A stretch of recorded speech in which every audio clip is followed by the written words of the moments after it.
হচ্ছে আমাদের কূটনৈতিক সম্পর্ক বা কূটনীতি প্রত্যেকটা দেশের জন্য আলাদা। জি।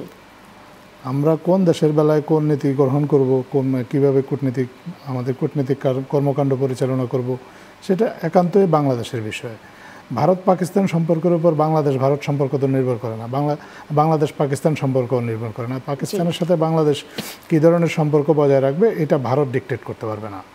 আবার ভারতের সাথে বাংলাদেশ কী ধরনের সম্পর্ক বজায় রাখবে এটাও পাকিস্তান ডিকটেট করতে পারবে না। পাকিস্তানের কোনো সেই রাইট নেই। বাংলাদেশ একটা স্বাধীন দেশ, একই সাথে ভারত এবং পাকিস্তানও একটা স্বাধীন দেশ। পূর্ব পাকিস্তান আর পাকিস্তানের সাথে ফিরে যাবে, মিলে যাবে, এগুলো ফালতু আলাপ। এইসব এই আলাপ তুলতে পারে কিনা একটি দৈনিক যদি বলি? এগুলা ফালতু আলাপ। এখন তো আমরা এই ধরনের আলাপকে গুরুত্ব দিলে তো আমরা আসলে গুরুত্বহীন আলাপ নিয়ে সময় নষ্ট করবো, তাই না? এটা পাকিস্তানিদের কারো কারো দিবা স্বপ্ন থাকতে পারে, কিন্তু এইসব নিয়ে আসলে আমাদের কথা বলে নষ্ট করার মতো সময় নেই। সেক্ষেত্রে পাকিস্তানের দৈনিক যদি এরকম প্রকাশ হয় আমাদের বলবার কিছু রয়েছে কিনা? এগুলা গুরুত্বহীন ভিত্তিহীন কথাবার্তা। বাংলাদেশ আর পাকিস্তান দুটা আলাদা দেশ। বাংলাদেশ যুদ্ধ করে পাকিস্তানের কাছ থেকে স্বাধীন হয়েছে। বাংলাদেশ এবং পাকিস্তানের সাথে সম্পর্কটা হবে দুইটা স্বাধীন দেশের মধ্যে সম্পর্ক যেভাবে হয় সেইভাবে সেই সম্পর্কটা পরিচালিত হবে।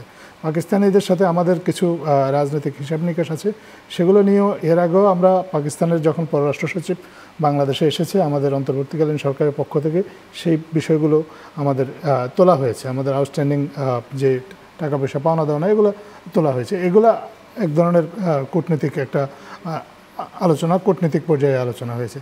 পাকিস্তানে বসে কে কী স্বপ্ন দেখলো না দেখলো, ভারতেও তো আপনার প্রতিদিন আমরা মাঝে মধ্যেই শুনি অখণ্ড ভারতের স্বপ্ন দেখে।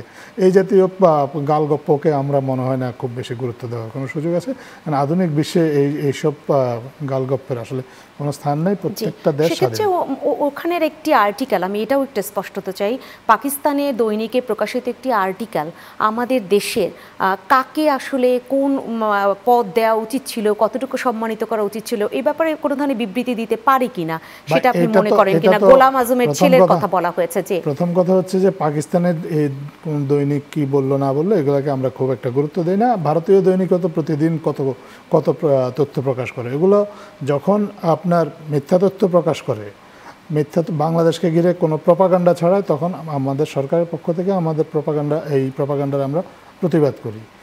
আর এই ধরনের আওয়ামী লীগের অফিসের তথ্য তো ভারতীয় গণমাধ্যমই প্রকাশ করেছে। না, আপনি বিবিসিকে কি ভারতীয় গণমাধ্যম মনে করেন? না, বিবিসি করেছে, কিন্তু ভারতীয় গণমাধ্যম এই তথ্য আমরা বিবিসির কাছ থেকেও তো এটা জেনেছি। আপনি এখন যদি বিবিসিকে ভারতীয় গণমাধ্যম মনে করেন সেটা আপনার নিজস্ব স্বাধীনতা, কিন্তু এই তথ্য আন্তর্জাতিক গণমাধ্যমেও এসেছে। আমরা সেই গণমাধ্যমে রিপোর্ট দেখেছি, দেখে আমরা আমাদের সরকারের পক্ষ থেকে এটা আমাদের একটা প্রতিবাদ একদম স্পষ্ট। অর্থাৎ তৃতীয় কোনো পক্ষের কাছ থেকে যদি ওরকম কোনো স্পষ্টতা আসে তখন হয়তো বাংলাদেশ সেটাকে আমলে নিবে। এখন একটি দৈনিকের সেই কি বলা যায়, দ্য ক্যাচ লাইনের নিবদ্ধ আমলে নিচ্ছে না। আমি প্রথমত এই ক্যাচ লাইন এই ধরনের কোনো পত্রিকার নামই কোনোদিন শুনিনি।